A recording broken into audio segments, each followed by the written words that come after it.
La boîte à bijoux emballée reposait sur le comptoir de la cuisine, un secret qui ne demandait qu'à être dévoilé. Kelvin Rass, 52 ans, marqué par l'usure de décennies passées dans le bâtiment, ajusta le ruban argenté de ses doigts calleux. « Demain, c'est le grand jour », marmonna-t-il en passant une main dans ses cheveux grisonnants. « Faut que je rase cette barbe. Je ne veux pas avoir l'air de sortir du chantier quand je conduirai Grace jusqu'à l'hôtel. » Sa femme, Marla, ne leva pas les yeux de son café, ses ongles manucurés tapotant contre la tasse en céramique. Le mariage, c'était samedi dernier. Ces mots le frappèrent comme un coup de massue. La tasse de café lui glissa des mains et se brisa contre le plan de travail en granit. « Qu'est-ce que tu viens de dire ?» Marla fit glisser son téléphone sur le comptoir. Des photos se chargèrent. Grace en blanc. La cérémonie dans le jardin. Des invités qu'il reconnaissait. Et là, sur la photo qui aurait dû être son moment de plus grande fierté. Un homme grand, dans un costume anthracite coûteux, conduisant sa fille jusqu'à l'hôtel. Elle a demandé à Cliff Weston de la conduire, dit Marla nonchalamment. Elle voulait quelqu'un de plus influx. Influx ? Il répéta le mot, un goût amer dans la bouche. Cliff est génial, annonça leur fils de 19 ans, Gavin, en attrapant une pomme. Un type super riche. Il a fait fortune dans l'immobilier. Il nous a emmenés sur son île privée le mois dernier. C'est pratiquement de la famille maintenant. Quand tu dis nous? Moi, maman. Grace m'a même offert cette montre. Gavin fit étinceler une Patek Philippe en platine. Cliff dit que je lui rappelle lui-même. Ambitieux, prêt à gravir les échelons. Les yeux de Marla restèrent fixés sur son café. Il est le mentor de Gavin. Des relations à Harvard, des opportunités d'investissement. Le genre d'avenir qu'un jeune homme mérite. Le genre que je ne peux pas lui offrir. Ce sont tes mots, pas les miens. Kelvin ramassa la boîte à bijoux, contenant le collier pour lequel il avait économisé pendant 3 mois, en faisant des heures supplémentaires pour acquérir la pièce de perles et de diamants que Grace avait admirée. Depuis combien de temps prévoyez-vous de me remplacer? Te remplacer? Kelvin, tu t'es remplacé toi-même. À quand remonte la dernière fois que tu m'as emmené dans un endroit plus chic qu'Applebee's? À quand remonte la dernière fois que tu as offert à nos enfants autre chose que des limitations de la classe ouvrière? La classe ouvrière a construit cette maison, a payé les études de Grace, allaitant le mot-clé, intervint Gavin. Cliff a pris en charge la plupart des frais de mariage. Il a dit que Grace méritait mieux. Cette nuit-là, pendant que Marla dormait, Kelvin s'assit avec du whisky et son ordinateur portable. Le compte joint affichait le dernier paiement du mariage. 11 000 $. Il l'annula, puis ouvrit un nouveau compte et commença à transférer des fonds hors de portée de Marla. Une feuille de calcul apparut. Réparation. En tête de colonne, nom, infraction, prix, statut. Marla Rass. Adultère, fraude, trahison. À déterminer. Le lundi apporta des appels téléphoniques comme des tirs d'artillerie. Monsieur Rass, ici Elegant Events. Le dernier paiement a été rejeté. Je n'étais pas invité, interrompit Kelvin. Envoyez la facture à celui qui m'a remplacé. À midi, les prestataires menaçaient d'intenter une action en justice. Le téléphone de Kelvin vibrait avec des textos frénétiques de Grace. Papa, qu'est-ce qui se passe? Les prestataires m'appellent. Pourquoi n'avez-vous pas payé? C'est embarrassant. S'il vous plaît, réglez ça. Il éteignit son téléphone. Chez Brennan et Associés, son avocat, Thomas, étala des documents sur le bureau en acajou. Kelvin, geler les biens conjugaux, c'est nucléaire. Ça détruit tout. Elle m'a remplacé, Tom. Au mariage de ma propre fille. Avec son amant. Amant? Vous avez des preuves. Kelvin fit glisser un dossier manie sur le bureau, rempli de relevés bancaires, de reçus d'hôtel, de relevés téléphoniques. 6 mois de travail de détective. Cliff Weston. Schéma sur 3 mois. Des hôtels 5 étoiles, des restaurants chers, des escapades de week-end dans des endroits que je n'ai jamais pu m'offrir. Les sourcils de Brennan se haussèrent. C'est conséquent. Depuis combien de temps suivez-vous ça? Depuis que j'ai eu des soupçons. Les cartes de crédit ne mentent pas. Ni les réservations d'hôtel pour 2. Et le fils qui veut changer de nom. La mâchoire de Kelvin se crispa. J'ai reçu les papiers hier. Gavin Rass veut devenir Gavin Weston. Adoption légale par l'amant de sa mère. Votre consentement est requis. Ça n'arrivera pas. Jamais. Qu'est-ce que vous me demandez exactement de faire? Tout. Geler tous les biens conjugaux. Demander le divorce pour cause d'adultère. Contester toute revendication sur mon entreprise. Et je veux tout savoir sur Cliff Weston. Ses finances, ses affaires, ses vulnérabilités. Tout le monde a des secrets, Tom. Les hommes riches surtout. Je veux connaître les siens. Le mercredi apporta un courrier recommandé nécessitant la signature de Kelvin. Il était assis dans son camion, lisant les documents juridiques pour la 3e fois. Requête en changement de nom légal. Gavin Michael Rass à Gavin Michael Weston. Alignement avec la nouvelle structure familiale. Demande d'adoption d'un adulte. Consentement du père biologique requis. Nouvelle structure familiale. Le langage était clinique, mais il le blessa plus profondément que n'importe quelle blessure physique. Son téléphone sonna. La voix de Marla était étranglée par la panique. Ces bêtises ont assez duré. Rentrez à la maison. Apportez votre chéquier. Kelvin ne répondit pas. Il conduisait en silence, la route floue, les phares fendant l'obscurité comme une lame. Lorsqu'il franchit la porte d'entrée 20 minutes plus tard, Marla l'attendait. Elle se tenait dans le vestibule, les bras croisés, encore vêtue de ce qu'elle considérait être une tenue méritée pour un dîner. La robe qu'il avait ramassée dans le gravier au chalet de Cliff au bord du lac était maintenant pliée dans un sac d'épicerie en plastique qu'il tenait à la main. « Tu es venu, dit-elle, s'efforçant de garder son calme. Bien. Je t'ai dit qu'il fallait qu'on parle. Je ne voulais pas dire comme ça. Je voulais dire calmement, rationnellement. Pas ce que c'est que ça. Kelvin brandit le sac.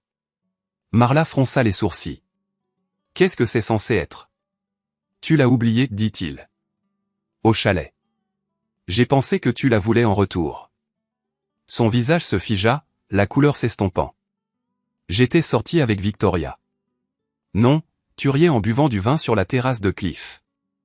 Le même chalet que son entreprise possède sous le nom d'une SARL écran que j'ai retrouvé la semaine dernière. Tu as menti, Marla. Tu mens toujours quand tu es à l'aise. Kelvin laissa tomber le sac sur le sol. Quand Grace a dit qu'elle voulait quelqu'un de plus influent pour la conduire à l'hôtel, j'ai cru que c'était son idée.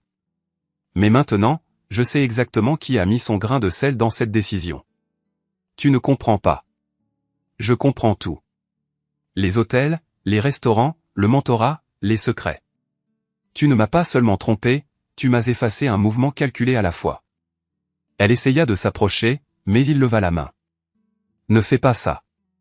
On a dépassé les mensonges réconfortants et les excuses de minuit. La question maintenant est de savoir à quelle vitesse tu fais tes valises. La voix de Marla se brisa. Je ne voulais pas te blesser. Mais tu l'as fait. Et maintenant, je dois décider ce que cela signifie pour la maison, pour l'entreprise, pour nos enfants. Elle le fixa du regard. Qu'est-ce que tu attends de moi? Je voulais la vérité il y a 2 mois. Maintenant, je veux des conséquences. La maison lui sembla étrangère en y entrant. Des objets coûteux étaient apparus. Des coussins décoratifs, des œuvres d'art, une collection de vins, des photos de famille réorganisées, certaines manquantes. Les faire-part de mariage étaient posés sur la cheminée, une écriture élégante annonçant le mariage de Grace, son nom nulle part. Marla se tenait dans le salon, habillée pour le travail. Derrière elle, Gavin se prélassait sur le canapé, sa nouvelle montre scintillant. Il faut que cette crise cesse, dit-elle après une pause. Une crise?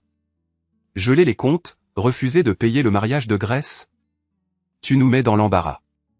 Kelvin s'approcha de la cheminée, prit le faire-part. Nous. Je vois. Le nom de Grace, le nom de son mari. M et Madame Rass ont l'honneur de vous inviter. Mais d'une manière ou d'une autre, j'ai raté mon implication réelle. Tu travaillais. Toujours à travailler. Je travaillais pour payer ça.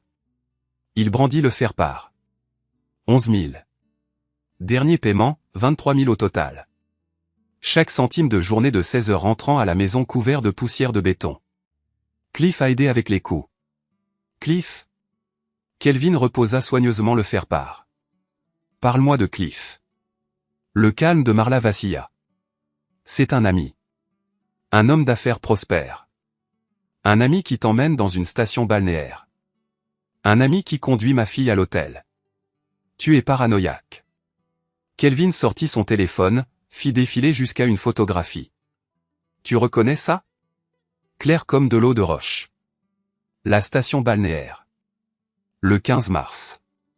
Marla et Cliff, main dans la main, marchant vers les suites nuptiales. C'était une réunion d'affaires. Dans la suite nuptiale? La voix de Kelvin baissa jusqu'à un murmure, discutant de quel genre d'affaires? La couleur quitta le visage de Marla comme de l'eau d'un barrage brisé. 3 mois, Marla.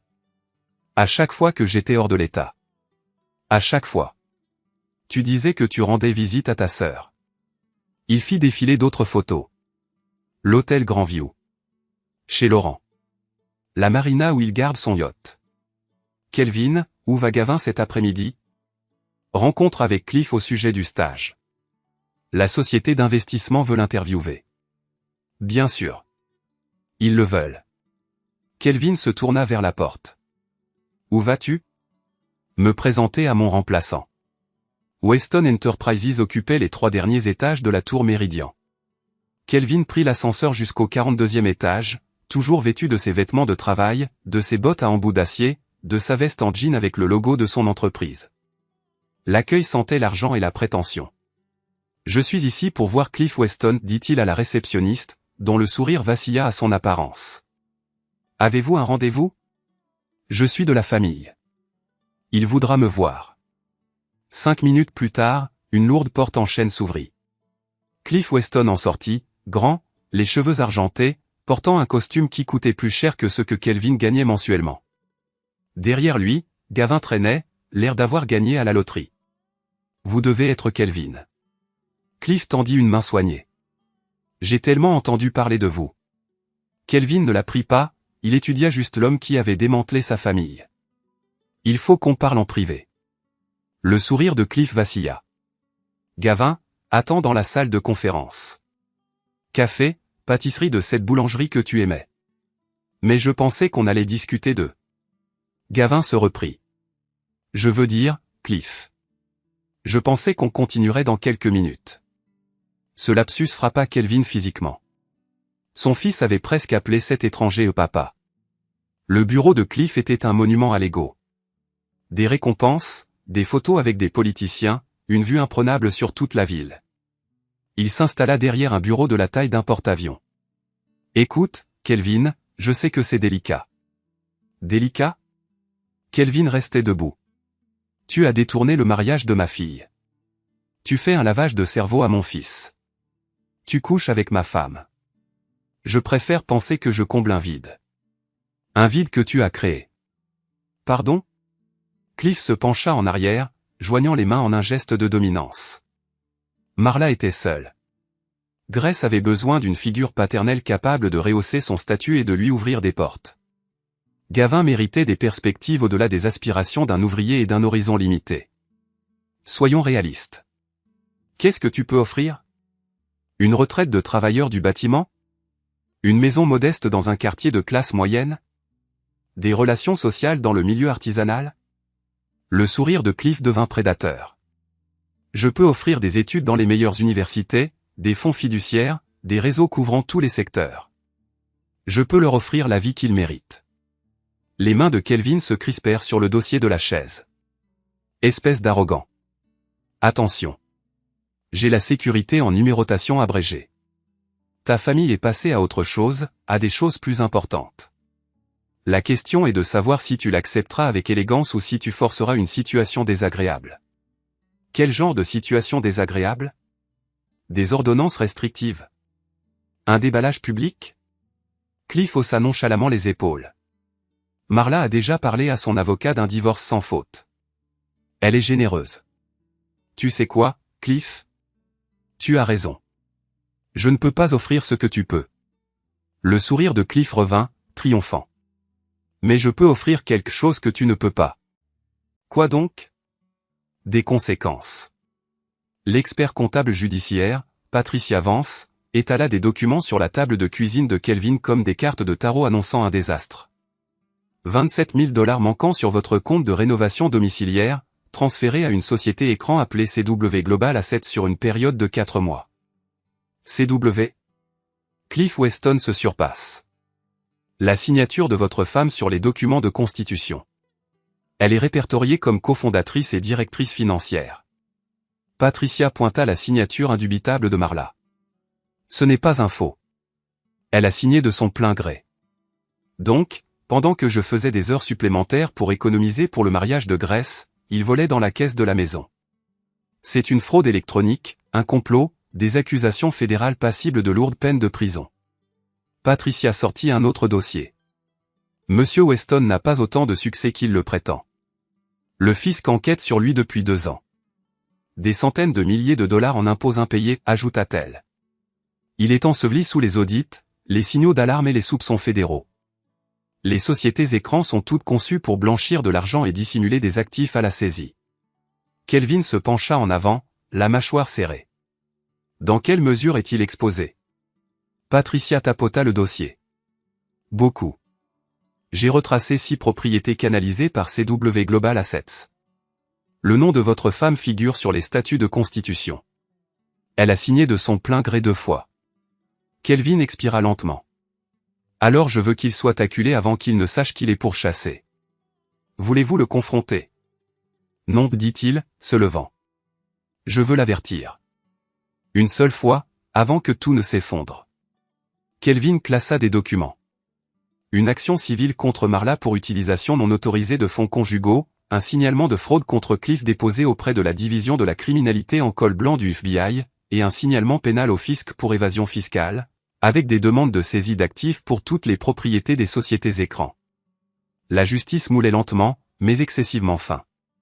Vendredi soir, Kelvin était assis devant Giuseppe's, le restaurant italien chic où Marla fêtait son nouveau chapitre avec Grace et des amis de la haute société.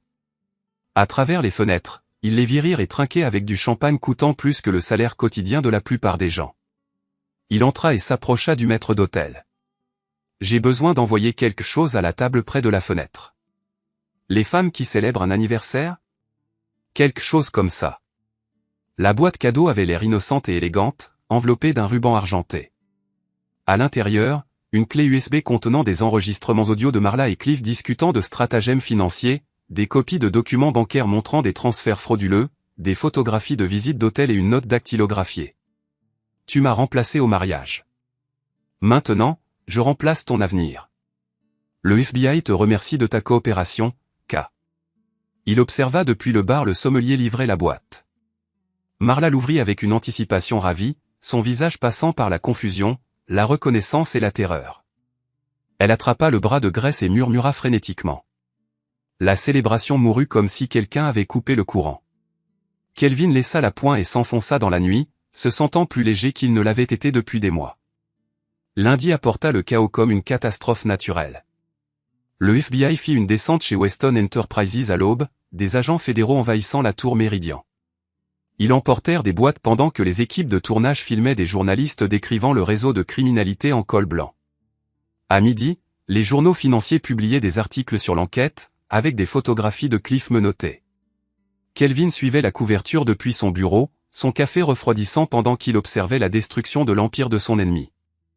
Les présentateurs d'informations parlaient avec gravité de fraude électronique, de blanchiment d'argent et d'évasion fiscale, des crimes passibles de décennies de prison. Son téléphone sonna. Marla, la voix brisée par la panique. Ils ont arrêté Cliff et gelé ses comptes. Ils disent que je suis impliqué. C'est incroyable ce que des signatures peuvent faire. Quand on signe, on en devient responsable. J'ai besoin d'un avocat. Tout ça est un malentendu. Aucun malentendu, Marla. Tu as volé 27 000 $ sur notre compte joint pour financer les activités criminelles de ton petit ami. Tu as signé des documents qui font de toi une dirigeante de sa société écran. Tu as participé activement à des crimes fédéraux. C'est toi qui as fait ça. Tu nous as dénoncés. Je n'ai rien détruit. J'ai tout révélé. Il y a une différence. Les choix ont un prix, Marla. Souviens-toi de ce mot. Tu vas l'entendre souvent. Clique 1 heure plus tard, Gavin se présenta sur le chantier, avec l'air d'avoir pris 5 ans dans la nuit. C'est dingue. Le visage de Gavin était rouge de rage. Cliff est arrêté. Maman est citée dans une enquête fédérale. Grace panique parce que les fournisseurs exigent d'être payés. Et c'est toi qui as fait ça? Tu as tout détruit par jalousie. Kelvin le conduisit à la caravane de chantier et ouvrit un classeur. Il en sortit un dossier épais. Assieds-toi. À l'intérieur, Kelvin étala les documents sur la surface métallique. Ton ami Cliff nous vole depuis des mois. 27 000 $ sur le fonds de rénovation de la maison. Ta mère l'a aidé. C'est impossible. Sa signature, son numéro de sécurité sociale, sa création en tant que cofondatrice de sa société écran.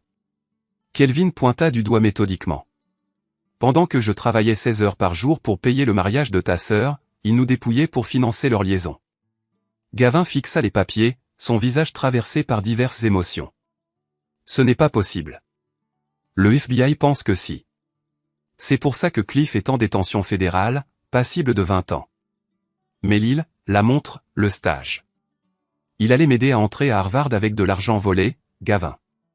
Notre argent volé. L'argent que j'ai gagné, en me tuant à la tâche pour que tu aies des opportunités que je n'ai jamais eues. Les mains de Gavin tremblaient tandis qu'il feuilletait les preuves. Je ne savais pas, non, tu ne savais pas. Mais tu étais content d'en profiter, n'est-ce pas? Tout comme Grace était heureuse qu'il la conduise à l'hôtel. Qu'est-ce qui se passe maintenant? Maintenant, tu affrontes la réalité. Cliff va aller en prison fédérale. Ta mère pourrait le rejoindre. Le style de vie luxueux et le fonds fiduciaire n'ont jamais existé. Les opportunités ont été construites sur la fraude et le vol. Alors, qu'est-ce que je suis censé faire? Grandir vite. Apprendre ce que c'est que le travail honnête. Découvrir que les véritables opportunités viennent de l'effort, pas des relations avec des criminels. C'est de ta faute. Si tu avais été un meilleur père. Meilleur? La voix de Kelvin baissa d'un ton, devenant une menace à peine voilée. Je me suis tué à la tâche pour cette famille, j'ai économisé chaque centime pour votre éducation, votre avenir. Je construisais quelque chose de réel. De durable. Vous l'avez échangé contre de l'or des fous parce qu'il était mieux emballé. Gavin se précipita vers la porte. Il se retourna. Je te hais pour ça. Bien. Garde ce sentiment. Peut-être que ça te rappellera ce que la loyauté aurait dû signifier. La porte de la caravane claqua si fort que les fenêtres tremblèrent. L'audience de mise en accusation était bondée, remplie de journalistes, de procureurs fédéraux et de victimes, des investisseurs qui avaient perdu leurs économies, des entrepreneurs qui n'avaient jamais été payés et des employés dont les retraites avaient été pillées. Kelvin était assis au fond, observant l'arrivée de l'amant de sa femme, vêtu d'une tenue orange et menottée. L'adjointe du procureur des États-Unis, Jennifer Walsh, était méthodique. Votre honneur, l'accusé a exploité un réseau complexe de sociétés écrans conçues pour frauder les investisseurs et blanchir de l'argent. Notre enquête a révélé plus de 2 millions de dollars de transactions frauduleuses s'étendant sur plusieurs États et impliquant des dizaines de victimes. L'avocat coûteux de Cliff tenta désespérément de limiter les dégâts.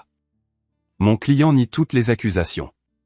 Il s'agit de poursuites excessives, votre honneur. Walsh l'interrompit. Nous avons des preuves documentaires reliant l'accusé à des fraudes par fil, à l'évasion fiscale, au blanchiment d'argent et à des accusations de complot s'étendant sur 3 ans. Sa complice, Marla Rass, a déjà témoigné en échange d'un accord de plaidoyer. Le cœur de Kelvin rata un battement. Marla avait retourné sa veste, se retournant contre son amant pour se sauver. Le juge, sévère et expérimenté, examina le dossier. La caution est fixée à 5 millions de dollars, en espèces uniquement. L'accusé devra rendre son passeport et se soumettre à une surveillance électronique en attendant son procès. Cliff s'affaissa comme une marionnette dont les fils ont été coupés. 5 millions de dollars en espèces étaient impossibles avec des actifs gelés et des comptes saisis, son empire réduit à néant. À l'extérieur du palais de justice, Kelvin intercepta Marla près de la BMW de son avocat. Elle semblait avoir pris 10 ans, les yeux creux, maigres, et portant des vêtements qui suggéraient que les virées shopping étaient terminées. Tu as témoigné contre lui. Elle ne pouvait pas croiser son regard. J'ai été obligé. Ils allaient m'inculper en tant que complice à part entière. 20 ans, Kelvin. 20 ans en prison fédérale. Et maintenant, un accord de plaidoyer. Coupable de complicité. 5 ans de probation, restitution intégrale. Restitution de combien? De tout. La maison, ma retraite, mes bijoux. Tout ce que je possède servira à rembourser les victimes. Bien. Kelvin, s'il te plaît. J'ai fait une erreur. Mais nous pouvons arranger ça. Une thérapie. Recommencer à zéro. Recommencer à zéro. Son rire était aussi mordant que le vent d'hiver. Tu crois qu'on peut faire comme si tu ne m'avais pas remplacé par un criminel? Faire comme si notre fils ne voulait pas changer de nom? Faire comme si tu n'avais pas volé notre famille pour financer ta liaison? Marla se mit à pleurer. Je n'ai jamais voulu que ça aille aussi loin, mais c'est arrivé. Et maintenant, tu en assumes le prix. C'est sur ces mots qu'il s'éloigna alors qu'elle sanglotait sur le parking du palais de justice. 2 mois plus tard, la maison était saisie. Les paiements de restitution de Marla lui avaient tout pris. Grace, mortifiée par l'attention médiatique, avait déménagé dans une autre région du pays avec son mari. Sa famille ne voulait rien avoir à faire avec le syndicat du crime fédéral dans lequel leur fils s'était marié. Gavin avait abandonné ses études, incapable de payer les frais de scolarité sans le soutien financier promis par Cliff. Il avait accepté un poste d'ouvrier d'entrepôt, découvrant pour la première fois le véritable labeur. La requête en changement de nom était parvenue une dernière fois, remise par un huissier. Gavin se tenait dans le couloir, semblant infiniment plus las que ses 19 ans. Les vêtements coûteux avaient disparu, remplacés par l'uniforme de Honest Labor, jeans, bottes de travail et un t-shirt maculé de sueur. J'ai besoin que tu signes ça. La même requête, la même demande de changer Race en Weston. Tu poursuis toujours ce rêve. Ce n'est plus un rêve. C'est une question de survie. La voix de Gavin se brisa. Le non-race est un poison dans cette ville. Tout le monde est au courant du procès, de la couverture médiatique, des liens avec le crime. Je ne peux pas trouver d'emploi décent, je ne peux pas entrer dans de bonnes écoles. Même le collège communautaire me regarde de travers. Tu veux savoir quelque chose sur les noms, Gavin? Quoi? Ils ne changent pas qui tu es. Ils changent juste la façon dont tu te caches de ce que tu as fait. Kelvin prit un stylo, et pendant un instant, le visage de Gavin s'illumina d'un espoir désespéré. Puis Kelvin écrivit en travers de la requête, refusé définitivement. Papa. Tu as choisi Cliff à ma place. Tu as choisi son argent plutôt que notre famille. Tu as choisi ses mensonges plutôt que ma vérité. Kelvin rendit les papiers. Les noms peuvent changer, mon fils, mais les conséquences, elles, restent à jamais. Gavin fixa la requête rejetée, les mains tremblantes. Alors, qu'est-ce que je suis censé faire? La même chose que j'ai faite quand on m'a remplacé. Tu fais avec. C'est cruel. Non, Gavin. Cruel, c'est conduire ta fille à l'hôtel alors que son vrai père est assis chez lui. Cruel, c'est voler de l'argent à l'homme qui travaille pour subvenir à tes besoins. Cruel, c'est demander à ce même homme de t'aider à échapper aux conséquences de tes choix. Kelvin retourna dans son appartement, laissant son fils dans le couloir avec des papiers sans valeur et le poids de ses décisions. 6 mois après le procès, Kelvin reçut une lettre de la prison fédérale où Cliff purgeait une peine de 8 ans. Il se rendit dans la salle stérile remplie du désespoir silencieux des familles qui maintiennent des liens derrière les murs de la prison. Cliff ne ressemblait plus au dirigeant raffiné, ses yeux étaient creux, sa combinaison orange mal ajustée le vieillissait de 20 ans. Merci d'être venu. Kelvin ne dit rien, attendit. Je voulais m'excuser pour tout. Pour Marla, le mariage, t'avoir pris ta famille. Tu n'as rien pris. Ils se sont livrés. Je n'ai jamais cherché à détruire ton mariage. C'est juste arrivé. Rien n'arrive par hasard, Cliff. Tu as systématiquement séduit ma femme, volé mon argent, m'as remplacé au mariage de ma fille et as essayé d'adopter mon fils. Chaque action était calculée pour m'effacer de la vie de ma famille. J'étais arrogant. Je pensais que l'argent pouvait tout acheter. Et maintenant? Cliff fit un geste circulaire vers la salle de visite. Maintenant, je comprends. Il y a des choses qu'on ne peut pas acheter, qu'on ne peut pas voler, qu'on ne peut pas remplacer. Comme quoi? Le respect. Une vraie famille. L'héritage d'un homme. L'amour. Ça n'a pas de prix. Ton fils est venu me voir le mois dernier. Kelvin s'arrêta, se retourna. Il voulait savoir si je pouvais l'aider quand je sortirais. Il court toujours après l'argent facile. Les relations sans effort. Qu'est-ce que tu lui as dit? Je lui ai dit de demander à son père. L'homme qui a tout construit à partir de rien. L'homme qui n'a jamais eu besoin de voler ou de mentir pour réussir. La voix de Cliff baissa. L'homme que j'ai essayé d'être mais que je n'ai jamais pu être. Kelvin partit sans dire un mot de plus, marchant vers le soleil et la liberté que Cliff ne verrait pas avant des années. La confrontation finale eut lieu un mardi soir. Kelvin trouva Gavin qui l'attendait près de son camion, on aurait dit qu'il était là depuis des heures. Il faut qu'on règle ça. Je croyais que c'était déjà fait. Tu as détruit ma vie par dépit, et maintenant tu ne me laisses pas une chance de réparer. La vérité fait mal, n'est-ce pas? Cliff allait m'aider. Te donner des opportunités avec de l'argent volé, avec des relations criminelles, avec des mensonges et de la fraude. Je ne savais pas ça. La voix de Gavin se brisa. Comment étais-je censé le savoir? Mais ça ne t'importait pas d'où ça venait, n'est-ce pas? Tant que c'était plus facile que de le gagner. Tout le monde ne peut pas être le parfait héros de la classe ouvrière comme toi. Certains d'entre nous veulent plus qu'une vie d'ouvrier. Plus quoi, Gavin? Plus d'argent que tu n'as pas gagné? Plus de respect? Tu ne méritais pas plus d'opportunités qui t'ont été offertes par des criminels. Tu es juste jaloux parce qu'il avait tout ce que tu n'as pas. Tout ce que je n'ai pas? Comme quoi? De l'argent? Du pouvoir? De la classe? La capacité de donner aux gens ce dont ils ont besoin sans les faire ramper. Et qu'est-ce que j'avais que lui n'avait pas? Gavin hésita. Qu'est-ce que tu veux dire? J'avais un fils qui me respectait, une femme qui m'aimait, une fille fière de me voir la conduire à l'hôtel. J'avais une famille construite sur quelque chose de réel. Au passé. Parce que vous avez tous choisi de l'échanger contre de l'or de fou. Quand l'or s'est avéré volé, quand le conte de fées s'est effondré, tu me reproches de ne pas t'avoir protégé de ta propre avidité. Gavin se rapprocha, les poings serrés. Tu aurais pu pardonner à maman, on aurait pu arranger les choses. Au lieu de ça, tu as choisi la vengeance. J'ai choisi les conséquences. Il y a une différence. Vraiment? Parce que de là où je suis, tu as l'air tout aussi destructeur que Cliff ne l'a jamais été. Tu as raison sur un point, Gavin. Je suis destructeur. Quand les gens me traversent, me trahissent, me remplacent, je ne pardonne pas et je n'oublie pas. Je m'assure qu'ils se souviennent de pourquoi ils n'auraient pas dû me traverser. Alors, qu'est-ce qui se passe maintenant? Maintenant, tu vis avec ce que tu as choisi. Ta mère a choisi Cliff plutôt que moi. Elle a écopé d'accusations fédérales et d'une faillite. Cliff a choisi l'argent plutôt que l'intégrité. Il a écopé de 8 ans de prison. Grace a choisi le statut social plutôt que la famille. Elle a écopé d'un mariage construit sur des mensonges. Et toi?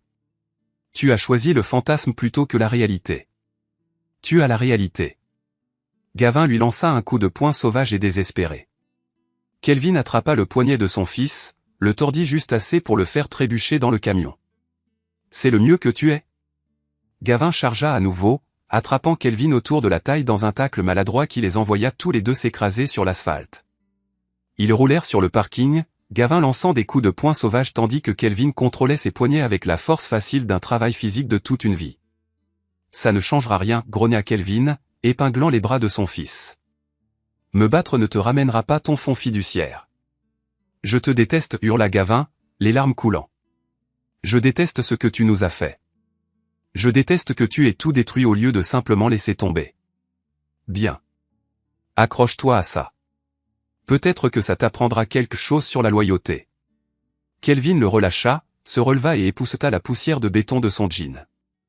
Gavin était allongé sur le sol, respirant fort, sa montre de luxe, le seul vestige d'un bref luxe, craquait à cause de la chute. Lève-toi. Non. J'ai dit lève-toi. Gavin se redressa lentement. J'en ai fini avec toi, murmura-t-il. J'en ai fini avec cette famille. J'en ai fini avec tout. Enfin, quelque chose sur quoi nous sommes d'accord. Kelvin grimpa dans son camion et démarra le moteur. À travers le pare-brise, il pouvait voir Gavin debout sur le parking, l'air perdu et brisé. Il s'éloigna sans se retourner. Un an plus tard, Kelvin était assis dans son nouveau bureau, une petite entreprise de conseil en construction qu'il avait créée avec de l'argent provenant de la liquidation d'actifs.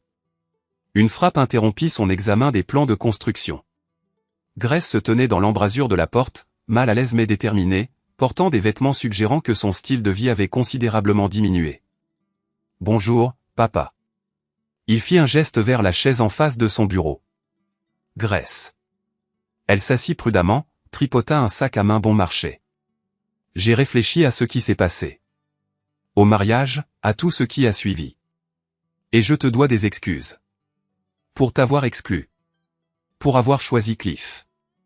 Pour avoir cru maman quand elle disait que tu ne comprenais pas l'importance de faire bonne impression. » Kelvin attendit. « J'avais tort. Je le sais maintenant. Cliff. Ce qu'il a fait à notre famille, ce qu'il a pris. J'aurais dû le voir. J'aurais dû me demander d'où venait l'argent. J'aurais dû, j'aurais pu, j'aurais. Ça ne change rien. Je veux essayer d'arranger les choses entre nous. » Arranger quoi? Toi. Tu as fait ton choix. Tu voulais une figure paternelle qui puisse élever ton statut social. Tu en as eu un. Le fait qu'il se soit avéré être un criminel fédéral n'est pas mon problème. Les yeux de Grace se remplirent de larmes, mais Kelvin ne ressentit rien. Aucune sympathie, aucune envie de la réconforter. Il ne s'agissait jamais de ce que tu n'étais pas assez bien. Que j'étais une gêne. Que tu méritais mieux. Que Cliff pouvait te donner des choses que je ne pouvais pas. Kelvin se pencha en arrière. La différence, Grace, c'est que ce que je pouvais te donner était réel. Ce qu'il offrait était volé. Je le sais maintenant. Maintenant? Après les arrestations, les procès, la couverture médiatique? Après que la famille de ton mari t'ait renié? Après que ton cercle social ait découvert que tu es lié à un criminel fédéral? Kelvin secoua la tête. Tu ne veux pas te réconcilier, Grace. Tu veux l'absolution. Tu veux que je te dise que ce n'est pas grave, que nous pouvons redevenir une famille. Tu ne peux pas me pardonner? Je l'ai déjà fait. Mais pardonner ne signifie pas oublier. Et cela ne signifie pas non plus faire comme si ce qui s'est passé n'avait pas révélé qui tu es vraiment quand les choses se compliquent. Grace se leva, son calme se fissurant. Alors, c'est ça? Tu vas me punir éternellement pour une seule erreur? Je ne te punis pas. Je me protège. Tu m'as déjà montré qui tu es. Quand la situation est critique, quand quelqu'un t'offre quelque chose de plus brillant. Pourquoi te donnerais-je une autre chance de recommencer? Elle se dirigea vers la porte, puis se retourna. Pour ce que ça vaut, je t'ai aimé. Je t'aime encore. Je sais. Mais l'amour ne suffit pas quand il est conditionnel. Quand il n'est pratique qu'à certains moments. Quand on peut l'échanger contre quelque chose qui semble mieux. Grace partit sans dire un mot de plus, et Kelvin retourna à ses plans de construction. Sur son bureau trônait une photo encadrée, la seule photo de famille qu'il avait conservée, prise à Noël dernier, quand tout le monde faisait encore semblant d'être heureux. Il prit le cadre, étudia leur visage, puis ouvrit le tiroir de son bureau et y déposa la photo, face cachée. Certaines blessures ne guérissent jamais. Certaines trahisons infligent des blessures trop profondes pour que le pardon puisse les réparer. Parfois, la seule voie vers la préservation de soi réside dans le fait de laisser ceux qui ont causé la douleur supporter le poids de leurs décisions. À son domicile, la boîte à bijoux restait intacte et négligée sur le comptoir de la cuisine, un emblème d'affection délivré trop tard. Elle lui rappelait que certains moments irrécupérables sont perdus à jamais. Cependant, comme il l'avait dit à tout le monde, les conséquences ont un caractère durable. Skal ikke en skid. Udover de der planter, de bliver ved med at droppe. Ja, fucking irriterende. Det er som om, de ikke rigtig gider at spawn bag ved os længere. Ja. Skal du lige se hernede, eller hvad? Det kan godt. Der er en derovre, herovre højre. Ja. Der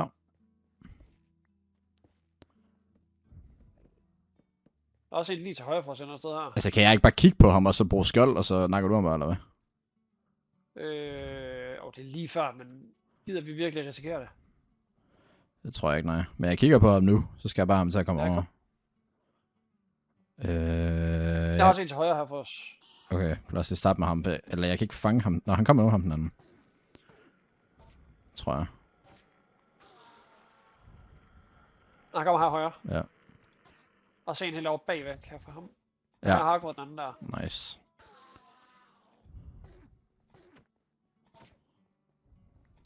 Au. Au. Jeg tror, jeg kommer til at slå dig. Nej, jeg tror, jeg gik ud i ham. Nå. Okay. Stadig kun 10. Jeg har ikke nogen. Der er en helt dernede. Jeg kan ikke få ham.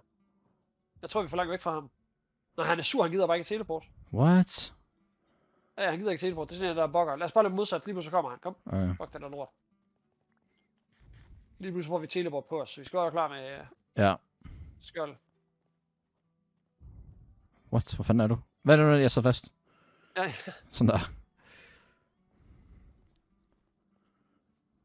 nogen der respawner herovre et sted. Der er ingen, der respawner, eller hvad? Nope. Det er fandme toxic, det her. Ja, altså, det er dødens pølse, det her. Der står jeg en har om... Okay. Jeg har en her. Ja.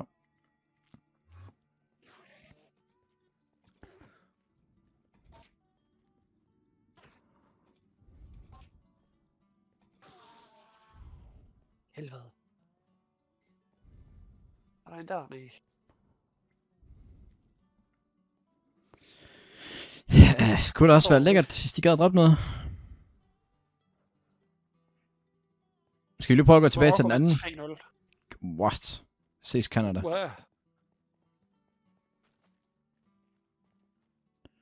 Jeg tror altså også godt, Marokko de kunne ende med at komme okay langt. Det kan de jo godt. Han står stadigvæk aggro dernede. Der er en gris noget sted her.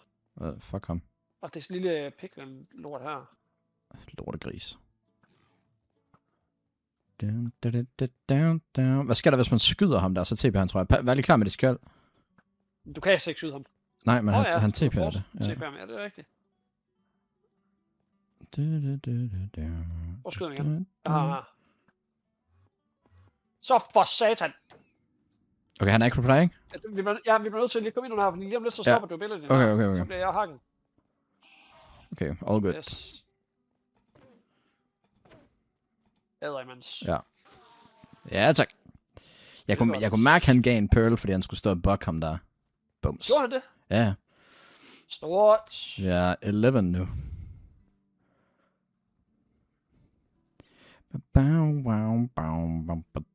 Ja, over til højre er der en, der gemmer sig bagved. Jeg prøver lige... Og dernede, jeg ser ham. Gør du tæt på ham? Ja. Sætter ham bare lige i båd. Ja, jeg gør det der. Så. Det er Typisk. Ja, det er også nu er uheldigt. din Oh my god. Altså. Åh! Stop nu! Okay, jeg prøver lige at fjerne de her to, så tror jeg godt, du kan. Her. Ja, tak. Sådan der, han er i der. Okay. Vent, ikke slå ham. Jeg skal lige om til dig. Nej. Ja, vi har god tid. Sådan der. Kan du ikke bare, hvis jeg aggro ham, så kan du bare slå ham. Jo. Hvis du stiller dig op der til venstre, kan du ikke bare stille dig herop, så aggroer jeg ham. Jo. Så når jeg har aggro ham, Ja. så kan du bare slå ham nu. Ja, tak. Og der er en person mere deroppe. Eller en... Der er en lige under os. Og så vi kan få ham i en Der er en lige op over os. Ja, det kan jeg Tager godt ham se. først. Jo. Hvis du hakker